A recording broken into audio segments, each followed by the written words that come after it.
ঠান্ডায় যখন ঢুকতো প্রথমে ধরতে গিয়েছিল পড়ে গেলেন, তারপরে বুঝলেন যে আমি আর জগন্নাথকে দিদি স্থির বাহিনী আলিঙ্গন করতে যাই, যদি ঠাকুর পড়ে যায় জগন্নাথ, এই জন্য পাণ্ডুরা মহাপ্রভু পড়ে গিয়েছেন মহাশয় বুঝতে পারেন পাগল কোথায় থেকে একটা পাগল ঠাকুর দিয়েছে।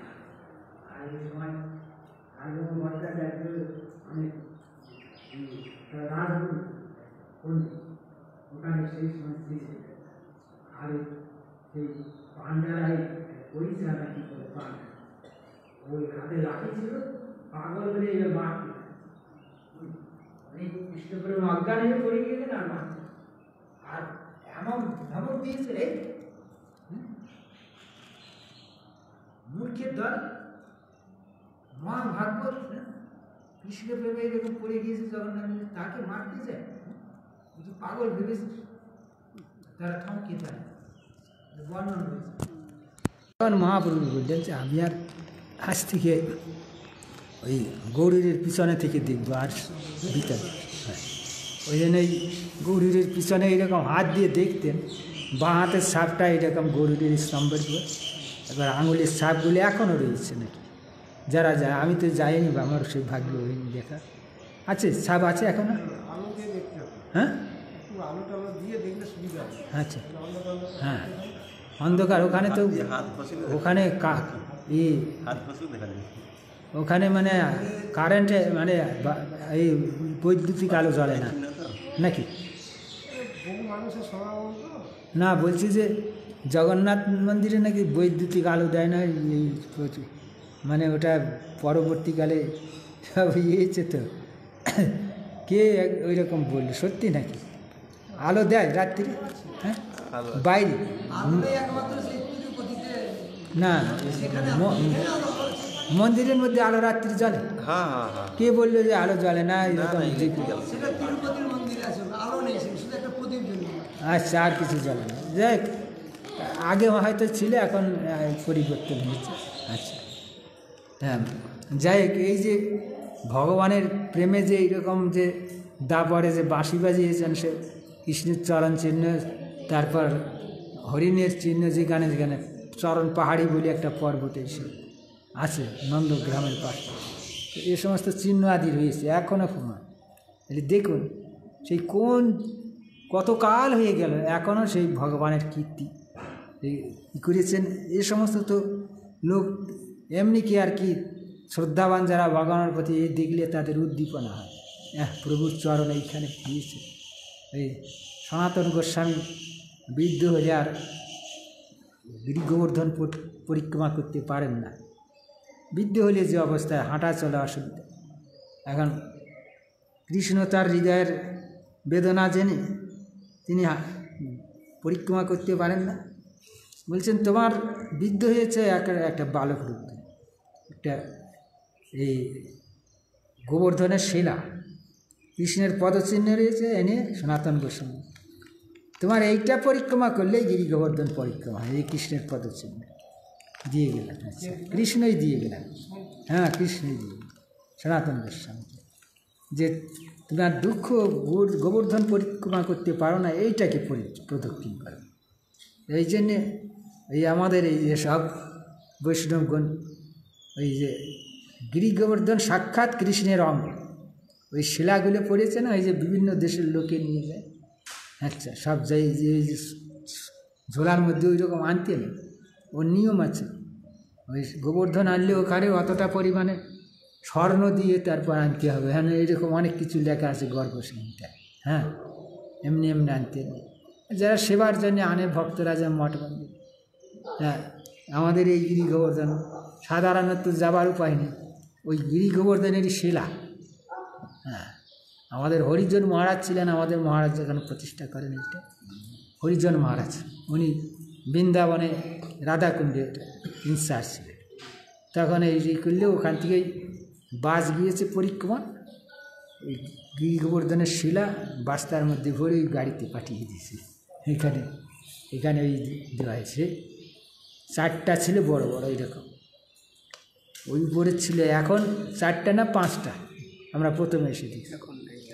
এখন ওই যে লোকের বৃত্তি ভালো না, তো জানতে পেরেছে এইগুলো গিরি গোবর্ধনের শিলা, লোক না থাকলে এক একটা করে সব নিয়ে গিয়েছে। এখন একটা আছে নাকি? না, একটা আছে ছোট, আর 4টা নিয়ে চলে গিয়েছে। তাহলে এইরকম বৃত্তি দেখুন, এইরকম নীতি হয়। আচ্ছা, সবার উপকারে আর সে নিজে নিয়ে চলে গেল। যাক, তাহলে এইভাবে যে এই আমরা স্বরূপ ভুলে এই জগতে এসেছি, ভগবানও কৃপা করে এই সমস্ত লীলাদি করেছেন। এই সাধু সঙ্গে যে জেনে ভজন করে ওই উদ্দীপনা, সেই ধাম এখনও রয়েছে, প্রকট আর অপ্রকট। সে বৃন্দাবন ধাম যতদিন ছিলেন, একটা প্রকট লীলা, একটা অপ্রকট। আচ্ছা, প্রকট লীলা মহাপ্রভুর নবদ্বীপে, প্রকট লীলা 48 বছর করে তিনি চলে গেলেন। কিন্তু এখনও বলছেন শাস্ত্রে, জীব গোস্বামী সন্তানের মধ্যে, প্রকট লীলা অপ্রকট হয়ে গেলেও লোকচক্ষের অন্তরালে সব ধাম রয়েছে, সবই সেই লীলা হচ্ছে। এখন ওই শিবাস অঙ্গনে সেই অর্থাৎ কীর্তনাদি হয় মহাপ্রভুর বাড়িতে। এখনও শশী মাতা আসেন, রন্ধন করেন। এখনও রাঘব ভবনে, এখনও অর্থাৎ ইত্যাদি ইত্যাদি নিত্যানন্দ নর্তনে 4 জায়গা আছেন মহাপ্রভু, চিরাচরিত সত্য। কিন্তু কে দেখবে সেটা? সে দেখিতে পায় যার আঁকি নিরমল। সর্বত্র কৃষ্ণের রূপ করে ঝলমল, সে দেখিতে পায় যার আঁকি নিরমল, মানে যার চিন্ময় চক্ষু খুলেছে। সেই চিন্ময় চক্ষু আমাদের এই যে অপ্রাকৃত আত্মার স্বরূপ আছে, সেই স্বরূপ জাগালে তাতেও চোখ আছে, সেই আত্মার অপ্রাকৃত দেহে চোখ আছে। আর এইটা হলে জড় চোখ।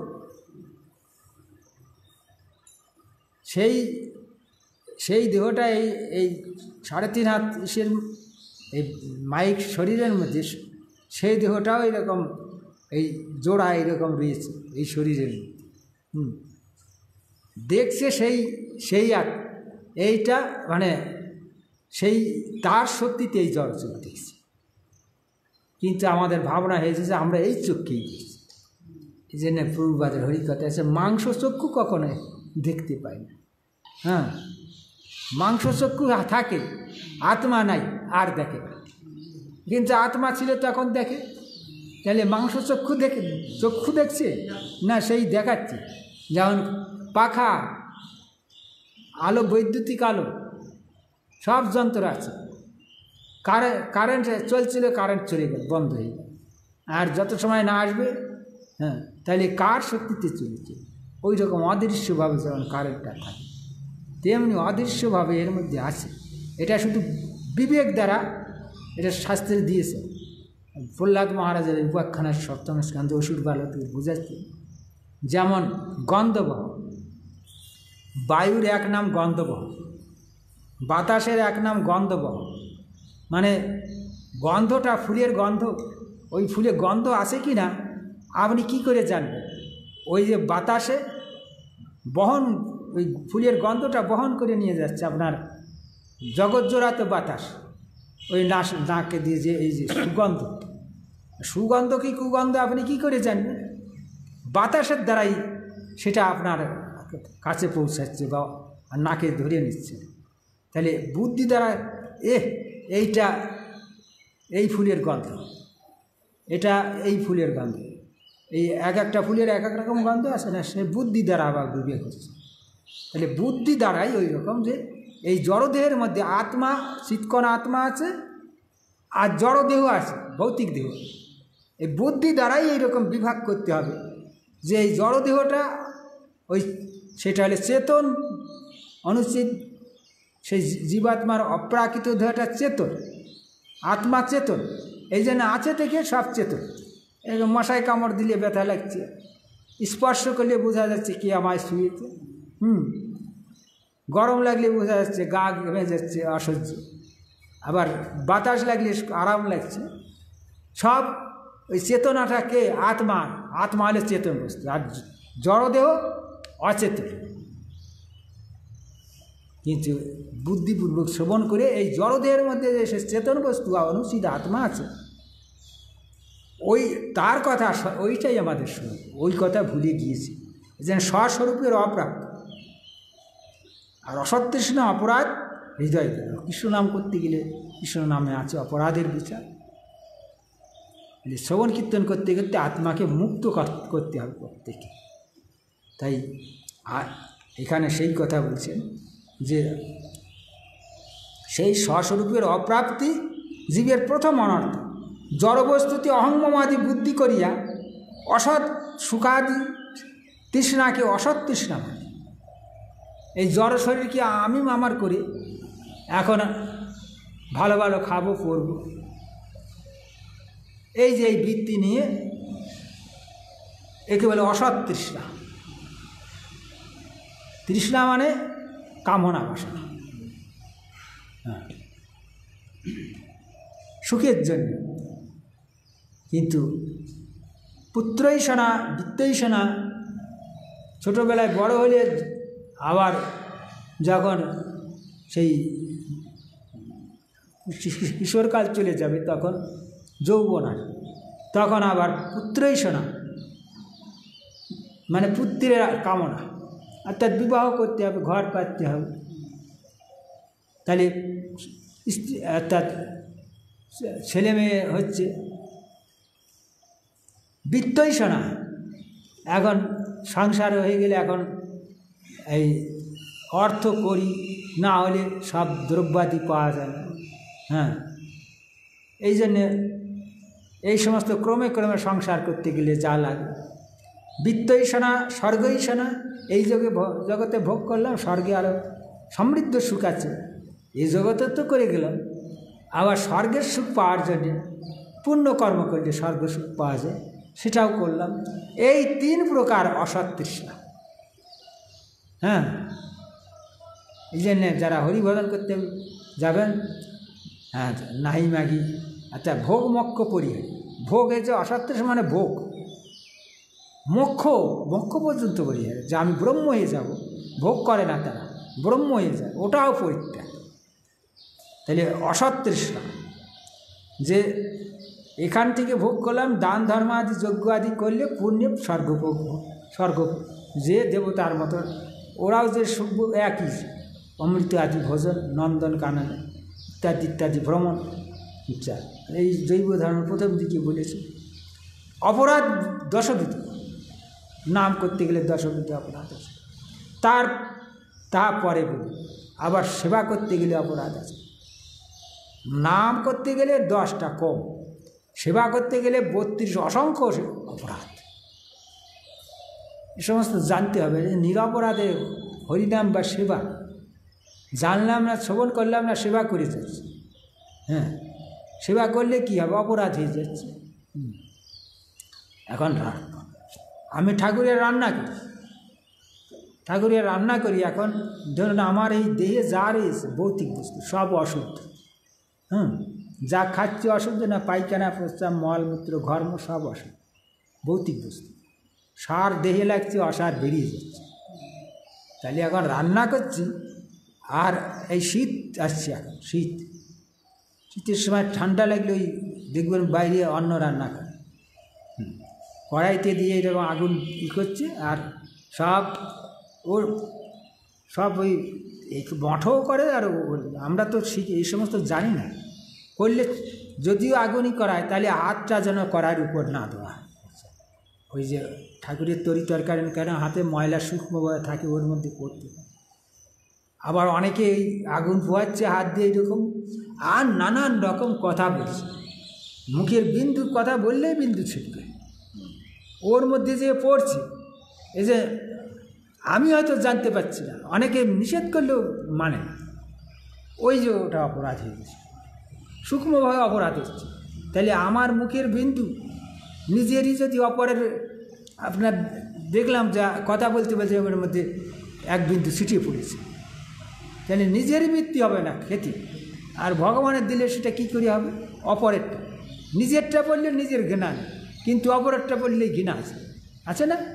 হ্যাঁ, এই জন্যে কত এরকম কত অপরাধ পদে পদে গ্রন্থে আর কত লিখবে, বুদ্ধি করেই করতে হবে। যেমন কোনো জিনিস আর তার হরি শ্রবণ কীর্তনে প্রতিবন্ধক যদি হয়, সেটাও অপরাধ। প্রতিবন্ধক আমার জন্য আর একজনের অসুবিধা হচ্ছে। আরতি দেখছি, হ্যাঁ, এদিকে গল্প চলছে সমানে, সামনে বসে গল্প করছি হাসাহাসি নানান রকম গল্প। তাহলে আরতি কী আরতি দেখছে জানি না, গল্প করছে আর হাত পা নাড়ছে, অপর লোকের বিঘ্ন হচ্ছে। তাহলে এটাও একটা অপরাধ। এ কত অপরাধ আর লিখবে? এটা বিবেক, একদম নিজের বুদ্ধি দ্বারা সব করতে হয়, সংযত হয়ে যেতে। অপরে বলবে তারপর আমি সংযত হব না। এই জন্য গুরুবর্গ, গুরুদেব ধরুন গুরু বা শিক্ষাগুরু বা এই সামনে দাঁড়িয়ে আরতি দিচ্ছে, আমি যদি তাদের সামনে যেয়ে দাঁড়াই, বুদ্ধিমান যে হবে বলতে হবে না, সে সরে যাবে না। গুরুদেব রয়েছে, শিক্ষাগুরু দীক্ষাগুরু রয়েছে, তার সামনে দাঁড়াতে তার দেখবার অসুবিধা হবে, সে পিছনে এসে দেবে। হ্যাঁ, কিন্তু এই তো নিজের বিবেকেই চলতে হবে। তাহলে কত আর বলবে? এই জন্যে শুধু 32 রকম দেখান রয়েছে, আর অসংখ্য সব এরকম বিচার করে চলে দিতে হবে নিজে বুদ্ধি করে। তাহলে একে বলছেন এই সমস্ত অপরাধের জন্য আমাদের, হ্যাঁ, এই অপরাধ এই হচ্ছে। এই জন্য হরিনাম করেও হচ্ছে না, সেবা করেও হচ্ছে না। এই জন্য নিরপরাধে নাম লইলে পায়, নিরপরাধে সেবা করলে ভগবানের সন্তুষ্ট। এমনভাবে তরি তরকারি আমান্য হচ্ছে, ওর মধ্যে দেখুন সেই ইসের মধ্যে কতদিন যে চুল পাওয়া যাচ্ছে, শাকের মধ্যে, অন্নের মধ্যে, ভালো করে এই করে না। ওইভাবে চাল আছে, ওইভাবে করছে, অন্নের মধ্যেও চুল রয়েছে, তরি তরকারির মধ্যেও অনেকদিন পোকাও রয়েছে বা রয়েছে, মরে রয়েছে। তাহলে সবার পাতে তো আর সব দিন পড়ে না, পালা করে কারো আপনার পড়লে আজ আরেকদিনের চালে প্রায় দিনই ওই রকম হচ্ছে। আমার পড়লো না, আমি ভাবলাম ভালোই রেঁধেছি, কিন্তু আর একজনের পড়েছে। হ্যাঁ, তাহলে এই রকম এই নিরপরাধের সেবাই হোক, আর এই ভগবানের সেবাটা নিরপরাধ। এ আছে পৌরাণিক কাহিনী আছে, এক ঋষিকে মহাভারতের মধ্যে আছে, ঋষিকে নিমন্ত্রণ করেছেন একটা গৃহস্থ লোক একজন নিমন্ত্রণ করেছেন। নিমন্ত্রণ করলে অনেক রকম রান্না টান্না করেছে, পরিবেশন করে ঋষিকে খেতে দিলে, যত্ন করে খেতে খেতে চুল পেয়েছে।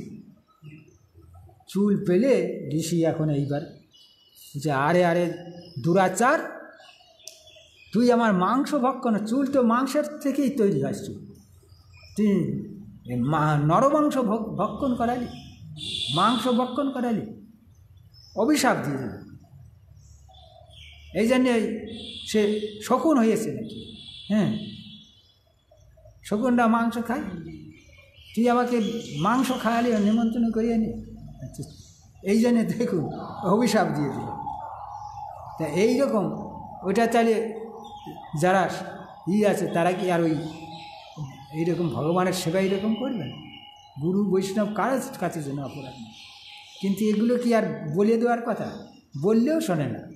আচ্ছা, তাহলে এইভাবে নিরপরাধে কৃষ্ণের সন্তোষ হয়, আর অপরাধযুক্ত হলে সন্তোষ হয় না। আর হৃদয় দৌর্বল্য হইতেই শোকাদির উদ্ভব হয়।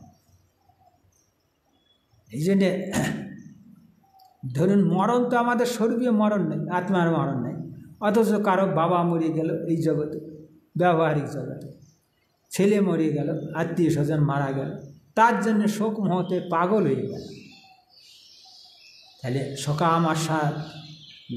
শোকামর্ষ অমর্ষ ভাবৈর আক্রান্ত যস্য মানস কথম তস্য মুকুন্দস্য স্ফূর্তি সম্ভাবনা ভাবে, এই ভজন রহস্য আসছে কয়েকদিন পরে এই সমস্ত কথা, মানে শোক মোহ ইত্যাদি দ্বারা যার অর্থাৎ মানুষ ভারাক্রান্ত ওই শোকে, সেই হৃদয়ে কী করে গোবিন্দের স্ফূর্তি হইতে পারে?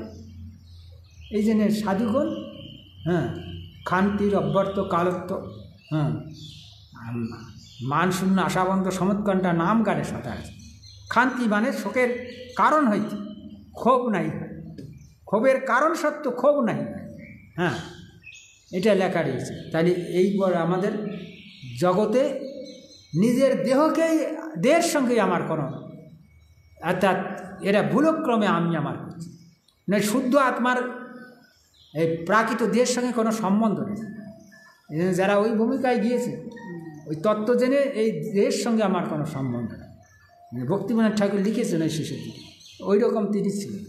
বলছেন ব্যাধিতে বাদ ব্যাধিতে তিনি পঙ্গু হয়ে গিয়েছিলেন না, লেখা আছে প্রভুপাদ লিখেছে ওই উপদেশামৃতে ৮ম শ্লোক 11টা শ্লোক ৮ম শ্লোক লেখলে এই সেই সময় এই ভজন কুটিরে থেকে লিখেছেন যে ওই সময় ভক্তিবিনোদ ঠাকুর বাদ ব্যাধির লীলা অভিনয় করেছেন। লিখেছেন যে তত্ত্বজ্ঞে যারা কৃষ্ণ ভজন করে তাদের ব্যাধিতে কোনো অসুবিধা, কেন তারা জানে তো এই জড়দেহের আহার নিদ্রা জড়দেহের ধর্ম জড়দেহে করবে, আর আমি তো জড়দেহ নয়, আমি দেহি। আমার স্বরূপ জেনে আমার কর্ম আমি করব, আমার দেহের কর্ম দেহে করব। তাই দেখেছেন কোন পর্যায়ে গিয়েছে, দেহের রোগ ব্যাধি হয়েছে ওর ভাবনা, আমি শরীরে অবস্থান করে আমি কৃষ্ণদাস কৃষ্ণ হৃদয়ে ধারণ করে সবসময় তিনি ভজন করছেন। হ্যাঁ, তার ভজন সবসময় চল, তাহলে ওই একটা একবার উন্নত পর্যায়ে। এই জন্যে বলছেন দেহ স্মৃতি নাই যায় সংসার খুব, তার কি আর এই জাগতিক বিষয়ে আবদ্ধ, তিনি ওর মধ্যে কৃষ্ণ স্মরণ করছেন। সুখে থাকো দুঃখে থাকো সদা কৃষ্ণ বলে থাকো নরোত্তম মা গীতা, তাই গানের মধ্যে রয়েছে। দুঃখে থাকলে আর হরিকে ডাকি নিয়ে ভুলে যাবে, সুখের সময় সুখ, হ্যাঁ সুখ পেলে কি আর সবসময় ডাকে, সুখ পেলে আরও ভুলে আচ্ছা, বরং দুঃখে হে গোবিন্দ এই রোগটা সারিয়ে দেওয়া, হ্যাঁ তেন অনেক কিছু অনেকে না জেনে বলে, হ্যাঁ গোবিন্দকে সরানো, আর সুখ পেলে কি আর গোবিন্দের নাম ভুলে যায় একদম। এই জন্য দেবতারা বলে যে আমরা শুধু দুঃখ নেই, স্বর্গে দুঃখ নেই, শুধু সুখ ভোগ। এই যে বলছে আমরা ভোগে গোবিন্দকে ভুলে আছি, আর মর্তলোকে মানুষগুলো সুখ আর দুটো মিশ্রিত আছে। এই জন্যে দুঃখে পড়লে তারাই ভগবানের এই দুঃখের হাত থেকে বাঁচবার জন্যে ভগবানের কাছে নিবেদন করে। আর্তি হে আর্ত জিজ্ঞাসু অর্থার্থী জ্ঞানী সে ভরতার্স, গীতা বলছে চারি প্রকার লোক আমার ভজন করে, আর্ত জিজ্ঞাসু, আর তারপর বলছেন অর্থার্থী আর জ্ঞান। গীতা আছে না, এই 4 প্রকার ব্যক্তি ভজন করে। আর্তকে ভাগবতে দেখালেন গজকুম্ভীরের সেই, অর্থাৎ গজ হয়েছিলেন না ইন্দ্রদ্যুম্ন রাজা, তার অগস্ত্য ঋষির অভিশাপে, তুমি তার আশ্রমে গেলে কি তোমার আশ্রমে আসলাম তুমি চুপচাপ, ওই রকম হাতি যেমন চুপ করে থাকে ওই রকম রয়েছে, আমাদের কোথায় অতিথি আপ্যায়ন আদর আপ্যায়ন করতে হয়, কিছুই করছে না, তুমি গজ হও। ওই যে গজ হয়ে গেল। এই দেখুন সেই গজকুম্ভীরের সে কুম্ভীরটাও আবার কুম্ভীরের আবার উপাখ্যান আছে, সেও অভিশাপ, ঋষির অভিশাপ।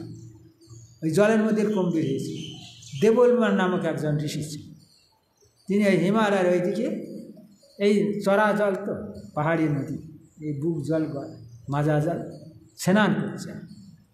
স্নান করলে একটা হাহার হু নাম তার, সে ওই দূরের থেকে দেখছে ঋষি স্নান করে এই মাজা জলে, ও কৌতুক করবার জন্য তামাশা করবার জন্য ওই যে পরিষ্কার জল তো ওইখান থেকে ঋষি দেখিনি তাকে, ওইখান থেকে ডুব মেরেছে জলের ভিতর দিয়ে এসে ঋষির দুটো পা ধরে টেনে ওই অনেক জলে নিয়ে যাচ্ছে। আর ঋষি বললে কি আমার পা কি কুমিরে ধরলো কি ভয় থতমত হয়ে গেছে। এখন ধ্যানস্থ হয়ে দেখেছে ও দুষ্ট মহাদুষ্ট, তুই আমার সঙ্গে আর কি ফাজলামি করছিস, দাঁড়া কুমির হয়ে থাক ওই জলের মধ্যে, ওই যে কুমির হয়ে থাকলে শেষে কান্নাকাটি করলে বলছে যে ও করতে লাগলো। শেষে ওই যে ভগবান এসে যে কুমিরকে ধরেছিলেন না হাতি, গজকুম্ভীরের লড়াই, আর তার প্রাক্তন স্বীকৃতি ছিল, সাধক ছিলেন তো। আচ্ছা, এই জন্যে এই নিজের চেষ্টায় যত সময় পেরেছে, সহস্র বছর শুধু যুদ্ধ হয়েছে, দিন রাত ছাড়ে না, জলে কুমিরের বল সেও, অর্থাৎ অভিশাপে কুমির হয়েছে, আর এ অভিশাপে সেই ইন্দ্রদ্যুম্ন রাজা গজে, সেই ইন্দ্রদ্যুম্ন রাজাই গজপতি, অর্থাৎ এই প্রতাপ বিদ্রোহ হয়েছে মহাপুরুষ।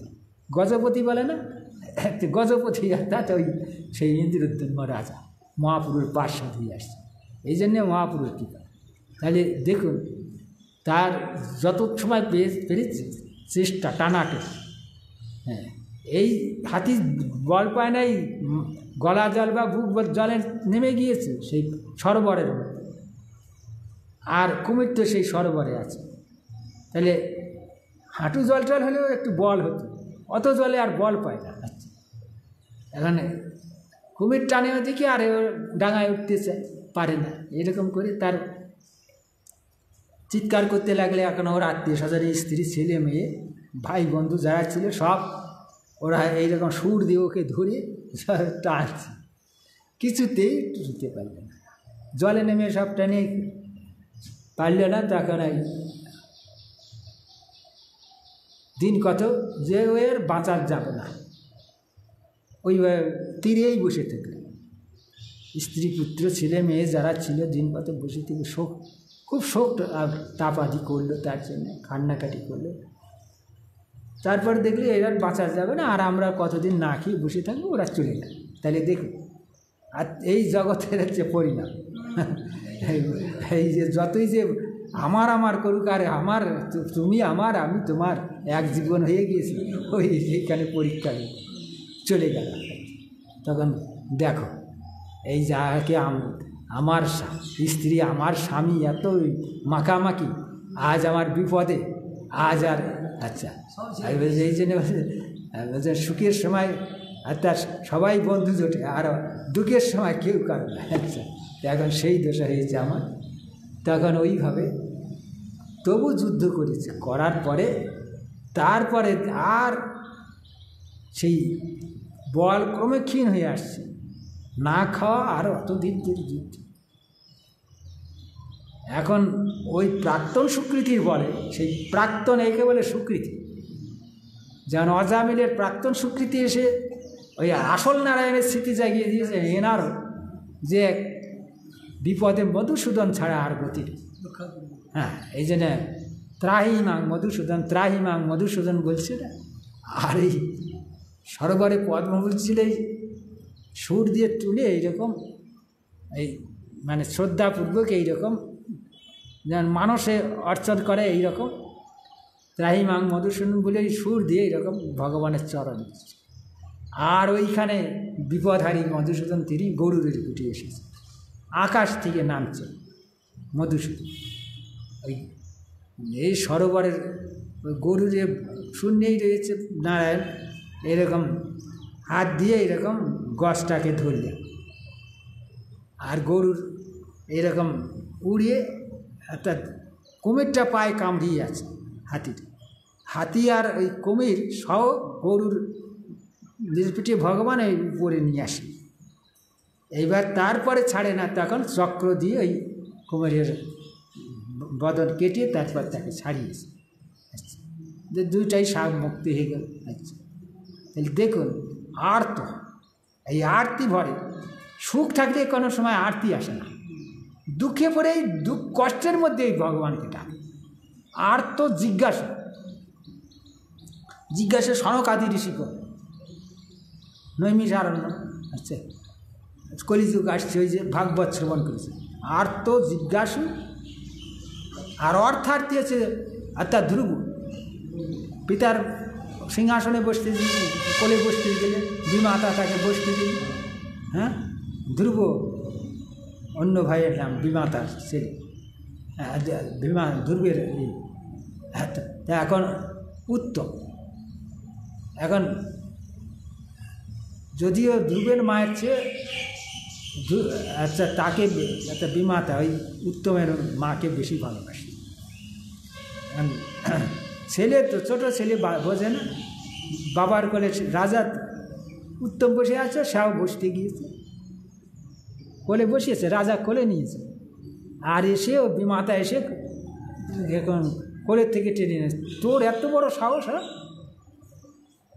যদি তোর নারদ ঋষির কৃপা পেয়েছে।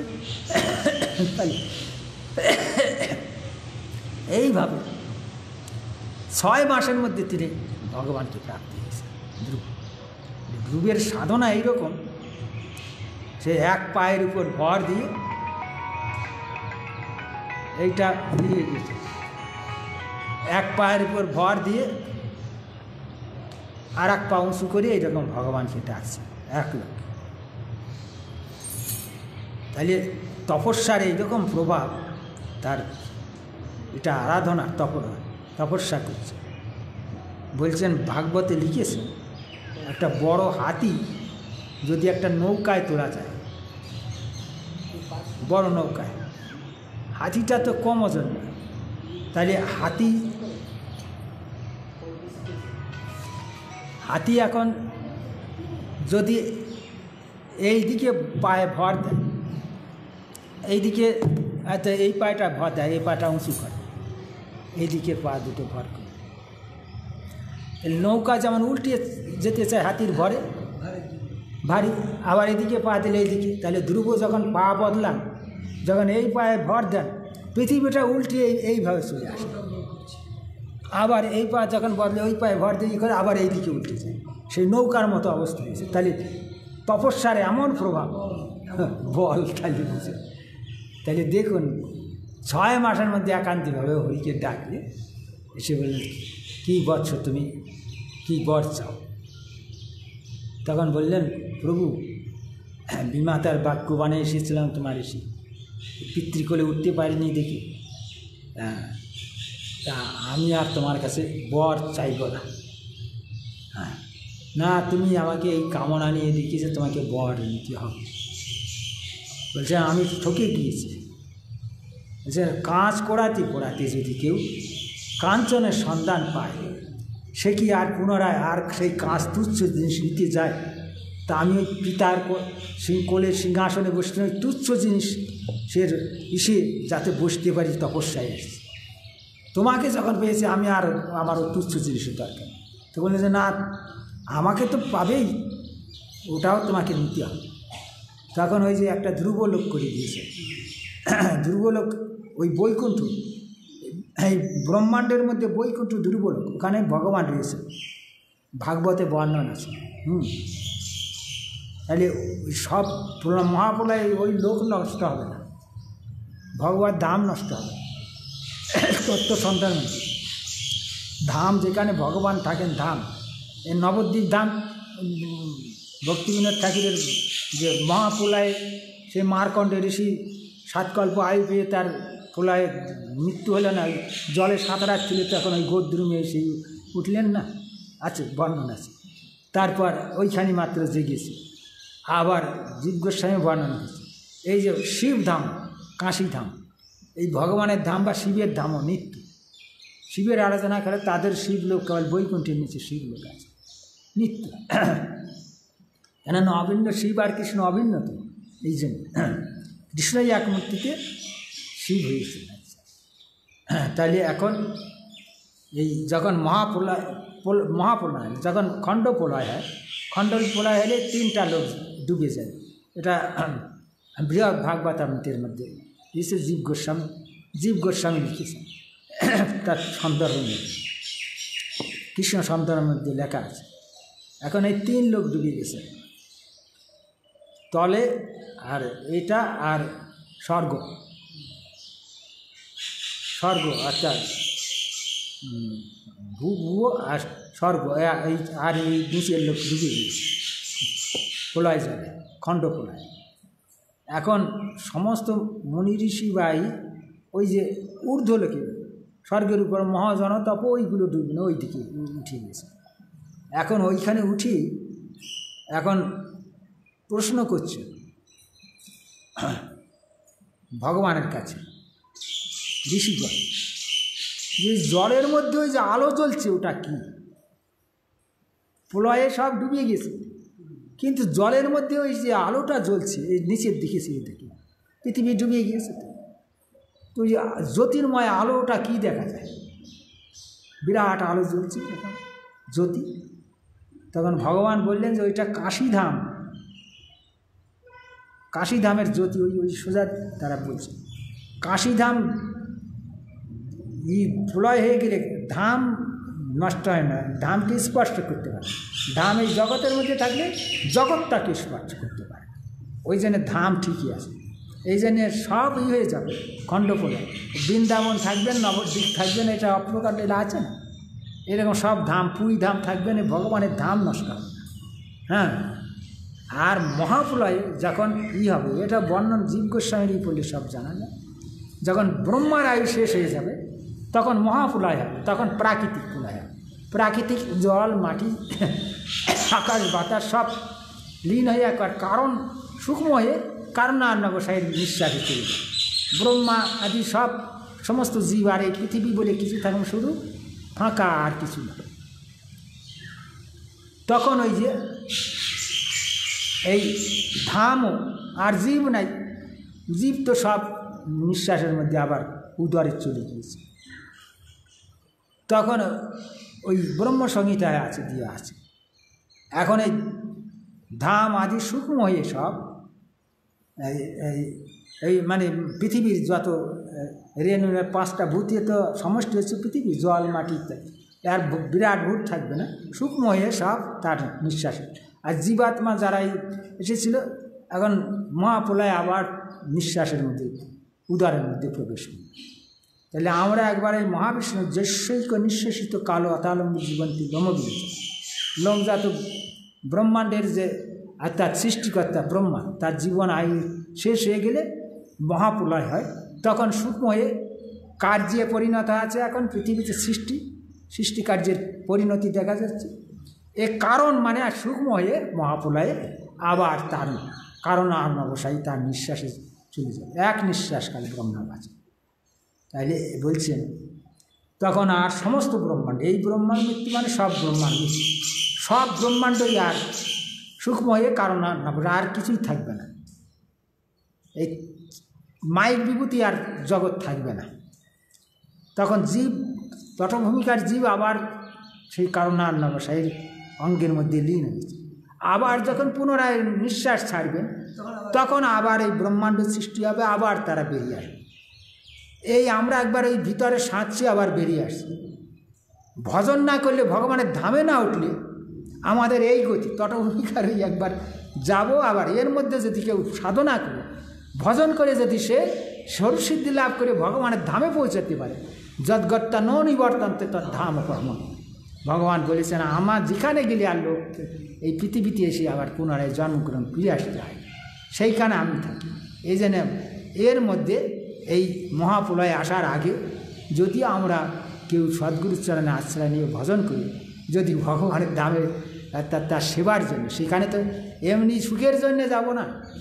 দিয়মানং ন কিনন্তি মৎস্যবানং বেনা, শালক্য স্বামীপ্য সাষ্টি ঐক্যতা দিয়মানং ন কিনন্তি মৎস্যবানং জানা। আচ্ছা, আমার দিলেও আমি যে দিতে চাই, আমার যারা সেবক, আমার সেবা ব্যতীত তারা ওই ভগবানের ধামেও যেতে চায় না। চতুর্বিধ সাজুযত নয় না। হ্যাঁ, ওই চারটা যদিও নিতে চায়, ভগবানের ধামে যা, ভগবানের একটা সারূপ্য, ভগবানের মতো রূপ, আর ষাষ্টি সমান ঐশ্বর্য, শালক্য ভগবানের লোকে যা। আচ্ছা, স্বামীপ্য মানে নিকটে যা। তাইলে দ্বিতীয় চাইলেও আমার সেবা না থাকলে, যে প্রেমিক ভক্ত যারা আছে তারা এই জন্য স্বসুখ ঐশ্বর্য তারা, আর প্রেম সেবা উত্তরা, এইটা লিখলেন রূপ গোস্বামী ভক্তি রসামৃতে। কেউ যাচ্ছে নিজের সুখের জন্যে, ভগবানের কোনো সুখ নেই। আর কেউ এই ধাম স্বীকার করছে প্রেম ঐশ্বর্য, অর্থাৎ প্রেমে ভগবানের সেবা করবেন সেখানে যে। এই জন্য ভক্তরা এই যে ভজন করেন, এই যেখানে ভগবানের সেবা পরিচয় জানাই, সেখানে দিয়মানং ন কিনন্তি, ভগবান দিলেও আমি দিতে চাইলে তারা আমার সেবাবে না, তারা সেখানে যেতে চায়।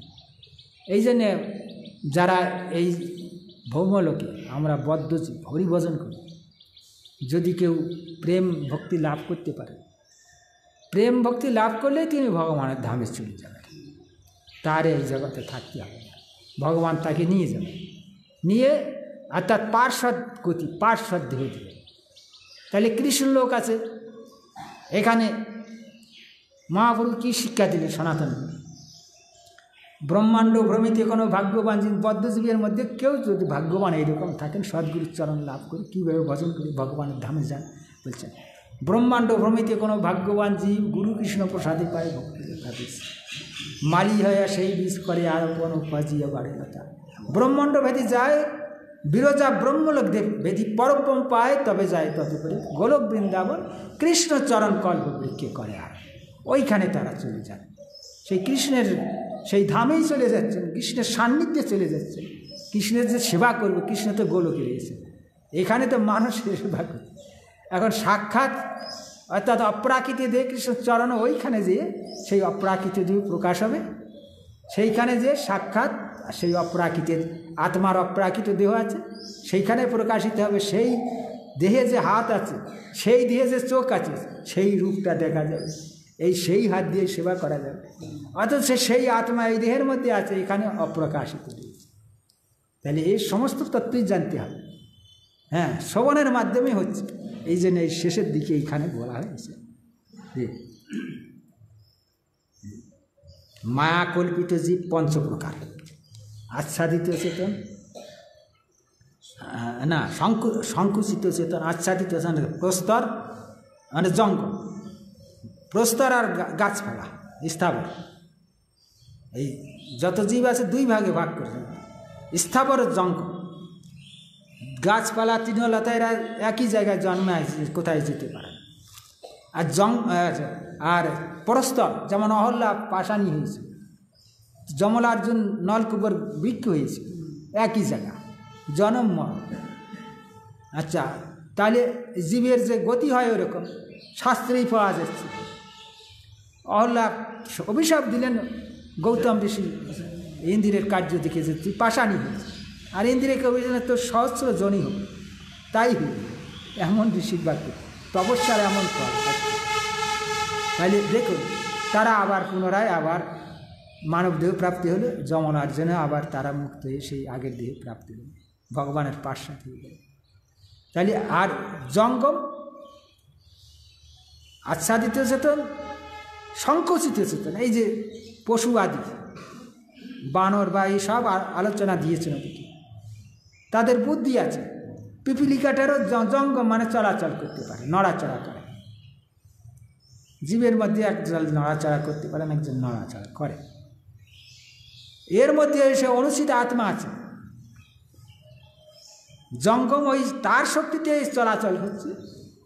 স্থাবর হলেও এক জায়গায় না চলতে পারলে ওর মধ্যেও আত্মা আছে। এ প্রহ্লাদ মহারাজ অসুর বালকদের শিক্ষা দিচ্ছেন, সপ্তম স্কন্ধে এটা পড়ে দেখলাম। সেটা অসুরদের যে ভগবান যে কারো হিংসা করতে নাই, সমস্ত জীবের জীবাত্মা পরমাত্মা আছে, এই জন্য যারা হরি ভজন করবেন কারো হিংসা করবেন, ভগবান প্রসন্ন হন তারপর। বলছেন তাহলে বিবেক দ্বারা আমরা তো অবিবেকবশত স্বস্বরূপের মাইক দিব, এর মধ্যে যে আমাদের সেই আত্মার অপ্রাকৃত শরীর বদ্ধ অবস্থায় এই জ্ঞান নেই, এই জন্য জানা যায় যে স্বস্বরূপের অপ্রাপ্তি। স্বরূপ জানলেই আমি কে, আমি তখনই বোঝা যায় যে জীবাত্মাই হচ্ছে আমি। আর জড় শরীরের মধ্যে জীবাত্মা চেতন, জড় শরীর অচেতন। তাহলে এখন এইভাবে বুদ্ধি দ্বারা এটা আমরা শ্রবণ কীর্তনের মাধ্যমে, যদিও সেই জীবাত্মাকে দেখা যায় না, জড় শরীরই দেখা যায়, শোয়া যায়, কিন্তু অনুভবের দ্বারা জানতে হবে যে না, জীব আত্মা না থাকলে সেটার প্রমাণ এই বদ্ধজীবী জানতে পারছে।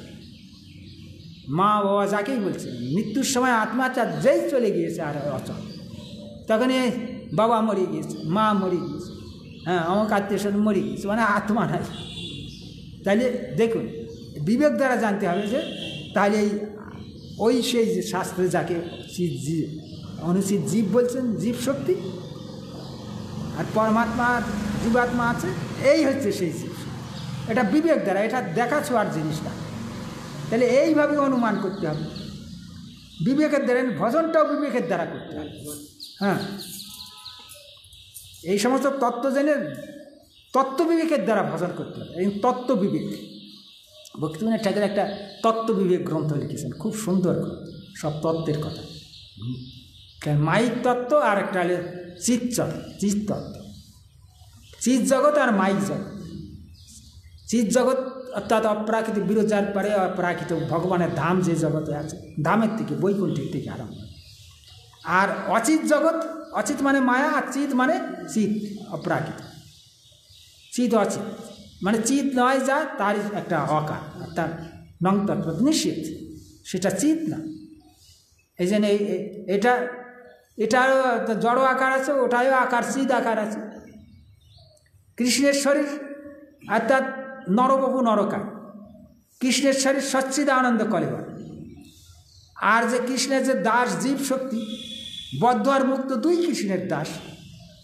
বদ্ধ যখন হয়নি, ভোগবাঞ্ছা যখন জাগেনি, তখন আমরা মুক্ত, তখন আমাদের চিৎ শরীর হয়েছে, আমরা কৃষ্ণের দাস। সেই শরীরের উপর বলছেন উপাধি নাই, মাইক উপাধি নাই, নিরুপাধিক।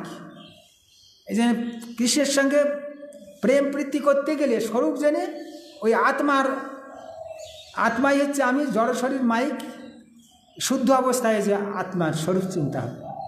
এইবার সেই শুদ্ধ আত্মার উপরে দুটো আবরণ নেই। এইবার আবরণবিহীন উপরে আমিও চিত, কৃষ্ণও চিত। কৃষ্ণের অপ্রাকৃত দেহ, আমারও অপ্রাকৃত দেহ।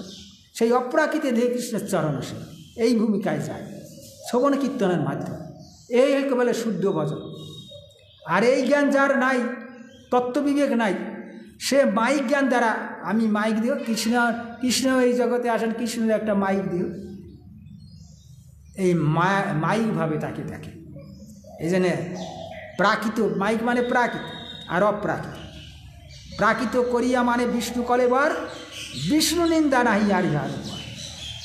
তত্ত্বজ্ঞান না জানলে প্রাকৃত, আমিও প্রাকৃত, ভগবানের এরকম দেহ আছে। যখন মহাপ্রভু এসেছিলেন, পড়ুয়াগণ বলছেন, যাদের পড়াচ্ছেন গয়া থেকে, তখন খুব ভালো মাস্টার, ভালো বোঝাতে পারে। গয়ার থেকে সে শুধু হরিনাম করছে। আচ্ছা, তখন পড়ুয়ারা এসে বলছেন একদিন, যখন নিজেকে প্রকাশ করে, পণ্ডিত একদিন গোপীভাবে গোপী করছেন না, পণ্ডিত কৃষ্ণ নাম করলে পুণ্য হয়, গোপী করলে কী পুণ্য হয়? ওনার তো রাধাভাব কান্তি নিয়েছে, সেইভাবে বিভাবিত বলছে। এরা মূর্খরা বুঝতে পারছে না। বলে কি তোর সেই বলছেন, তোর সেই কৃষ্ণের নাম করে কি হবে? হ্যাঁ, সে তার হৃদয়ে কোনো দয়া মায়া নেই। হ্যাঁ, বালিকে একবার ব্যাধের মতো বধ করেছে, তোর কৃষ্ণের নাম করে কি হবে? আর সেই কামাতুর হয়ে সেই শূর্পণখা গিয়েছিল, রামের কাছে গিয়েছিল না, যে আমাকে বিবাহ কর, তার নাক কান ছেদন করে দিয়েছে। তোর কৃষ্ণকে কে ভজে? মহাপুরু এইভাবে উল্টে গালি মারছে। আর ঠ্যাঙা নিয়ে একটা লাঠি পেয়েছিল, লাঠি নিয়ে একবার তাড়িয়ে নিয়ে গেল। সেই ছাত্ররা নিজের গোষ্ঠীর মধ্যে যে কি হয়েছে তোদের, বলছেন এইরকম নিমাই পণ্ডিত আগে ভালো ছিল, এখন এইরকম গয়ার থেকে সে বিপরীত চালাচ্ছে, হরিনাম ছাড়া আর আগের সে পড়ায় না। আমরা গোপী বলছি, বললাম পণ্ডিত কৃষ্ণ বললে পূর্ণ হয়, গোপী বললে কী পূর্ণ? আমাদের লাঠি নিয়ে মারতে আসছে। তাহলে তোমরা এক সমবেত হও। হ্যাঁ, আর কৃষ্ণের যত নিন্দা করছে, তোমরা সমবেত হও। এবার যদি আসে, সে ব্রাহ্মণের ছেলে, এত বড় কী হয়েছে? আমরাও তো ব্রাহ্মণ, এবার আসলেই ওকে মানব। তখন মহাপ্রভু সব জানতে পেরেছে, তিনি তো ভগবান, কে কী বলছে। তখন বলে আমি আসলাম, এইখানে একটা কথা বলছে, কপ হলে শীতের সময় কপ, সর্দি কবি হলে পিপ্পল ফল খেলে দমন হয় না, আগে কবিরাজের বলছেন, করিলি পিপ্পলি খণ্ড, কপ বাড়িতে উলটিয়ে বাড়ে কপ, আরও বেড়ে গেল। কপ তো ছড়ার কথা, আরও বেড়ে গেল। আমি আসলাম জীব উদ্ধার করতে, এখন আমি জীবের বন্ধনের কারণ হয়ে গেলাম। আমাকে যখনই মারতেছে তখনই বন্ধনে পড়ে মার চরণে মানুষ গেল। এই জন্যে বলছেন প্রাকৃত করিয়া মানে বিষ্ণু কলেবর, বিষ্ণু নিন্দা নাহি আর। এই জন্য বিষ্ণুর কখনো, আমাদেরও কখনো প্রাকৃত দেহ নাই, ভগবানেরও প্রাকৃত দেহ নাই। তারই কিঙ্কর, ভগবান চিৎ বস্তু, আমরা অনুচিত, জীব তো অনুচিত, চিৎ বস্তু শরীরের মধ্যে আছে। তাহলে এই তত্ত্ব জেনে আমরা তখন মায়ামুক্ত হয়ে গেলাম। এই জ্ঞান যখনই আসবে তখনই মায়ামুক্ত। এখানে বলছেন ভক্ত জীবন আরম্ভ হইলে, এই যে ব্রজনাথ বলেন মায়াকল্পিত যে পঞ্চপ্রকার, এই যে আচ্ছাদিত, মুকুলিত, তারপর সংকুচিত, আচ্ছাদিত, সংকুচিত, মুকুলিত, নরজীবনে মুকুলিত, আর সংকুচিত হয়েছে পশুগণ, বানরের বুদ্ধি আছে দেখুন, তারপর পিপিলিকা আদি সবারই বুদ্ধি আছে দেখুন। এই একটা খাবার কোথায় পড়ে থাকলে একটা নিতে না পারলে ওর দল বল বাসায় আছে, এ খুঁজে যদি পায় একা না নিতে পারে, ও ছুটে যেয়ে কী করবে, ওকে সংবাদ দেওয়ার সঙ্গে সঙ্গে পিলপিল করে ওর পাচ্ছে এসে সব। তাহলে দেখুন ওদের বুদ্ধি আছে, হ্যাঁ, একা পারা গেল না, আমার দল বল নিয়ে আসে, হ্যাঁ, তাহলে বুদ্ধি আছে। এই জন্য আত্মা যখন আছে, আত্মার সবই আছে, সংকুচিত আর বিকশিত এই মাত্র। তাহলে এখন এমন গতি হয় আচ্ছাদিত, তখন আর কোনো এর মধ্যে আত্মা আছে কি না বোঝা যায়, নড়াচড়া করে না তো। তাহলে এইবার সংকুচিত পরে নরজীবনে হচ্ছে মুকুলিত, তারপর বিকশিত, পূর্ণ বিকশিত। মুকুলিত